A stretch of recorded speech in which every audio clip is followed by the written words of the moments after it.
നല്ലൊരു ആർജയായും അവതാരികയായും നടിയായുമൊക്കെ മലയാളി പ്രേക്ഷകർക്കറിയാവുന്ന താരം തന്നെയാണ് വർഷ രമേശ്. വർഷ രമേശ് എന്ന പേരിനേക്കാൾ ഉപരി RJ വർഷ എന്ന് പറയുന്നതായിരിക്കാം പ്രേക്ഷകർക്ക് കുറച്ചുകൂടി സുപരിചിതം. തുടക്കകാലത്ത് റേഡിയോ ജോക്കിയായി തുടങ്ങിയതുകൊണ്ട് തന്നെ ആ ഒരു കാലയളവിൽ പ്രേക്ഷകരുടെ പ്രീതി പിടിച്ചു പറ്റിയൊരു താരം തന്നെയായിരുന്നു വർഷ. അന്നു മുതൽ പ്രേക്ഷകർ ഏറ്റെടുക്കാൻ തുടങ്ങിയതാണ് വർഷയുടെ ഓരോ കണ്ടൻറ്റുകളും. വ്യത്യസ്തമായ കണ്ടൻറ്റുകളിലൂടെ ആളുകളെ ത്രസിപ്പിക്കുന്ന വർഷയുടെ കഴിവിനെക്കുറിച്ച് പറഞ്ഞേ മതിയാകൂ.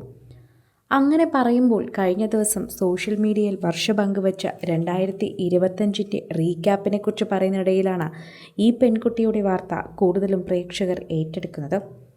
2025 പൈസ പോയി ചതിക്കപ്പെട്ടു എന്ന് പറയുന്നതിനോടൊപ്പം തന്നെ താൻ ആഗ്രഹിച്ച് വിവാഹം കഴിച്ച ജീവിതവും ഇങ്ങനെയായി എന്ന് പറയുകയായിരുന്നു.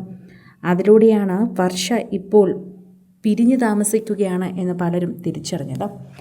മുൻപ് തന്നെ പല വീഡിയോകളും ചിത്രങ്ങളിലും ഒക്കെ തന്നെയും വർഷ തൻ്റെ ദാമ്പത്യ ജീവിതത്തെക്കുറിച്ച് വെളിപ്പെടുത്തിയത് വളരെയധികം തന്നെ വൈറലായിട്ടുണ്ടായിരുന്നു. ഒരു പെൺകുട്ടി ആഗ്രഹിച്ച പോലൊരു ജീവിതമാണ് താൻ ജീവിക്കുന്നതെന്നും താൻ സ്നേഹിച്ച പയ്യനെ താൻ വിവാഹം കഴിച്ച് സന്തോഷമായി ജീവിക്കുകയാണെന്നുൾപ്പെടെയുള്ളത് വർഷ വെളിപ്പെടുത്തിയിട്ടുണ്ടായിരുന്നു. എന്നാൽ ഇതിന് പിന്നാലെ തന്നെ വർഷ ചെയ്തത് സ്വന്തം അക്കൗണ്ടിൽ നിന്ന് ഭർത്താവിനോടൊപ്പമുള്ള ചിത്രങ്ങളും വീഡിയോകളും ഡിലീറ്റ് ചെയ്യുന്നതായിരുന്നു.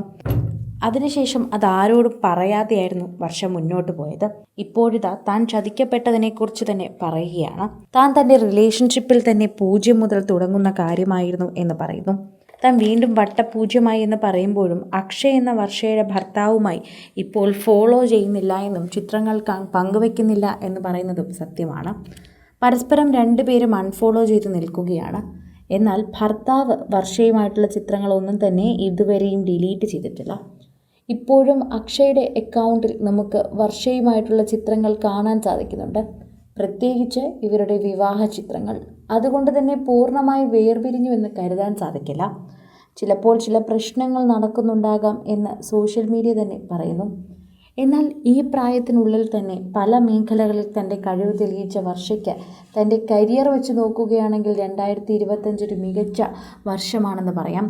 ഒരു ജാതി ജാതകം, സാഹസം ഉൾപ്പെടെ വിരലിലെണ്ണാവുന്ന സിനിമകളിൽ മാത്രമാണ് അഭിനയിച്ചിട്ടുള്ളെങ്കിലും ബൊഗെയ്ൻവില്ല, സാഹസം, ഒരു ജാതി ജാതകം തുടങ്ങി നല്ല ക്രൂകളുടെ കൂടെ തന്നെ അഭിനയിക്കാനുള്ള ഭാഗ്യം വർഷയെ തേടി എത്തിയിട്ടുണ്ടായിരുന്നു.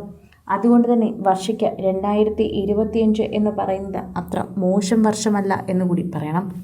ഈ പെൺകുട്ടി ഇപ്പോൾ അത്രമേൽ സന്തോഷത്തിൽ ജീവിക്കുകയാണ് എന്ന് പ്രേക്ഷകർ പറയുന്നുണ്ട്. അതുമാത്രം നമ്മൾ ചിന്തിച്ചാൽ മതിയെന്നും പറയുന്നു. പാനിക് അറ്റാക്കുകളുടെയും ട്രോമകളുടെയും ജീവിതമായിരുന്നു 2025 എന്ന വർഷം എടുത്തു പറയുന്നു. എന്നാൽ അങ്ങനൊരു വർഷമാകാതിരിക്കട്ടെ അടുത്തത് എന്ന് പ്രേക്ഷകർ ആശംസകൾ അറിയിക്കുന്നുണ്ട്. അതോടൊപ്പം തന്നെയാണ് വർഷ ഇക്കഴിഞ്ഞ വീഡിയോനെക്കുറിച്ച് പങ്കുവയ്ക്കുമ്പോഴും പ്രേക്ഷകർ ചോദിക്കുന്നത്. സിനിമ, ഫാഷൻ, ലൈഫ് സ്റ്റൈൽ വാർത്തകൾക്കായി മലയാളി ലൈഫ് സബ്സ്ക്രൈബ് ചെയ്യൂ. ലേറ്റസ്റ്റ് അപ്ഡേറ്റ്സിനായി ബെൽ ബട്ടണും അമർത്തുക.